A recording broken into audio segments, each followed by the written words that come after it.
the sheriff is only required to do three things by state statute. That is to maintain a jail, maintain security in the court, and serve civil process. That's the only things he has to do. So many years ago, when the budget issues were coming up, and the county executive went to the sheriff and said there's going to be layoffs, his response was, I'm going to run the jail, civil process, and the courts, and I'm going to pull people off patrol to do it if you cut my staff. And when the complaints start coming in, they're going to be calling your office, because that's where I'm going to forward the complaints to. The cuts never happen. Patrol staffing has not changed since 2002. In 2002, we went to community-oriented policing. And the goal of that was to keep people working in certain areas. Back when I was on the road, everybody could get moved all around Dane County. I wish I would have brought a Dane County map, but if you can visualize coming down Highway I, which is a county highway that comes down, almost divides the county straight. Draw a line through the city and go down Highway 14 to Oregon and the Rock County line. That divides the east and west half of the county.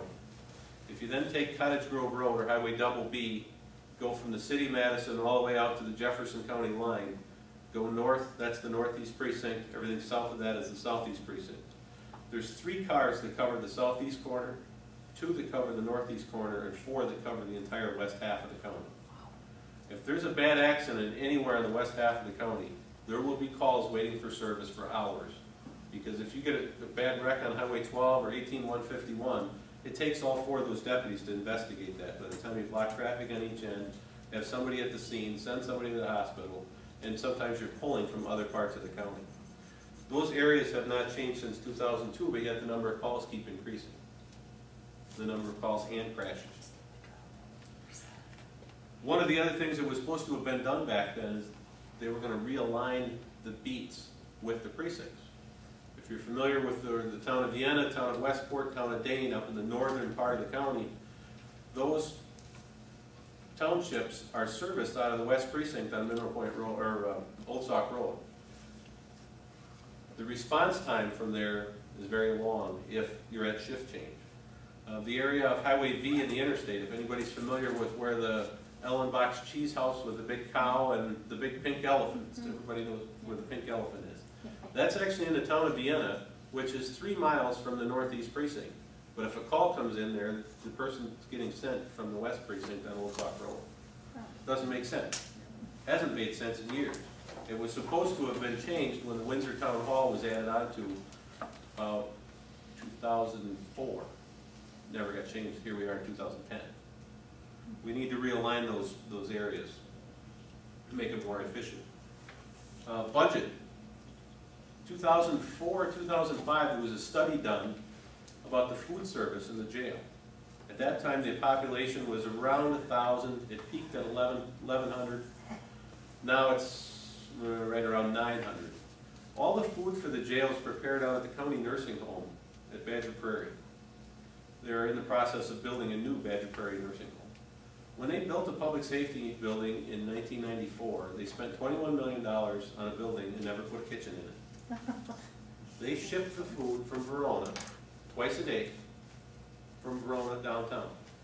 If you get it stuck in a snowstorm, they'll be late. And I'm not saying that they need to eat great food in the jail, don't get me wrong. Breakfast in the morning consists of warm milk, cold toast, and cereal. But they did a study of it back then, and they found that if they privatized the food service, they could save $1 million a year. But it never saw the light of day after it hit the county board floor. Spent $25,000 doing this study, and nothing happened with it. And the reason nothing happened with it is because AFSCME, the union that represents the food service workers, helped Kathleen in her races, both as county exec and when she ran as governor, and ultimately a couple of years later when she ran for attorney general in 2006. So I want to resurrect that and bring it back, because I know sheriffs. I also, one thing I missed about other parts, I was a member of Wisconsin Sheriffs and Deputy Sheriffs and sat on the board of directors, both when concealed carry came up, and we'll get to that part later, and some other big issues that came before the state. And so I know a lot of sheriffs in the other counties, and they've privatized their food service, and it's worked for them. It worked very well for them. They're getting, not only are they getting better food, they're getting it done at less cost. Because, think of it this way, if your jail population's at 1,100, you're making X number of meals to cover those. Your population drops to 700, are you changing the amount of employees you have? No. You can't in county government. Private service you can. You can move people around, you can be a lot more flexible. Electronic monitoring, when Sheriff Mahoney took over in 2007, I've got the video clip. Him standing there promising he's going to put 200 people out of the bracelet program. You know how he accomplished? First of all, he never accomplished that many. Right now there's about 100 from what I understand. But his way of doing it was to relax the standards on who got to go out. So now the multiple offense drunk drivers, no, they're out. Some of the people that are out on property crimes and just burglarized your neighbor's house, he's out too. Some of them never spent a day in jail. It used to be in the old days that you spent either 30 or 60 or 90 days in jail if you had a 6-month sentence. And if you behaved yourself those first 3 months, you'd go out on electronic monitoring for the last 3 months. Right now there's some of them that come in one door and about an hour later they go out the next door with a bracelet on. One county board supervisor calls it the CBR program. Catch them, band them, and release them. We need to fix that. Along with budget items is some of the items with the fleet. Like I said before, I was the fleet manager for 105 vehicles. That has since increased to 110. In 2008, they put on over 3 million miles patrolling. And that counts, patrol, the prisoner conveyance unit. There's 4 vehicles every day on the road transporting prisoners back and forth from other county jails, state prisons, other states on warrants. Our active warrant list is just incredible. And part of that I want to help work with the judges to get some of this done on video conferencing. Every state prison now is set up for video conferencing, but yet we still have this mentality that we have to have the person in the room before we can do a court hearing. And a lot of these hearings that they do are called status conferences, so they just want to find out where they're at with their, with their case. Well, if the person's sitting in Waupun, let's get them on the video system, do it on the video here in the courthouse, and save the transportation and the bed nights, instead of sending 2 deputies up there to get them, bring them back, spend a night in jail, take them to court, turn around, take them back again, when we could do it all on video. Some of the judges are a little reluctant to do it, but it sounds like they're coming around now.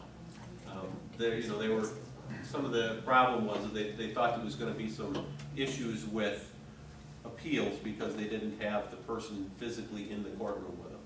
But there's so many other counties that are doing it. Columbia County does it for every new arrest. Their courthouse, if anybody's familiar with the city of Portage, the courthouse is downtown and the sheriff's office is out on the east side of town on Highway 33. They don't take prisoners back and forth like we did in the old days. It's all done by video. We need to make better use of that. With that 3 million miles, in 2008 they used about 200,000 gallons of fuel. They have contracts with the highway department that when I was there, they've relaxed a little bit because of necessity, but it used to be the only place that you could get fuel to put in a squad car was at a highway garage. So if you worked at the Northeast Precinct up in the town of Windsor, you had to drive to Sun Prairie to get gas. So at the end of your shift, if you had a call that ended a mile away from the precinct, the rule was you had to fill your car with gas before you left because the next guy needs to use it. So you'd be on overtime for 40 minutes to go drive to Sun Prairie, fill it with gas, and come back. One of the things that, for anybody live in Sun Prairie, you're familiar with the east side of town where the new cops is? Yes. That used to be the highway garage. This is I'm getting off track, but it helps you understand the mentality of county administration.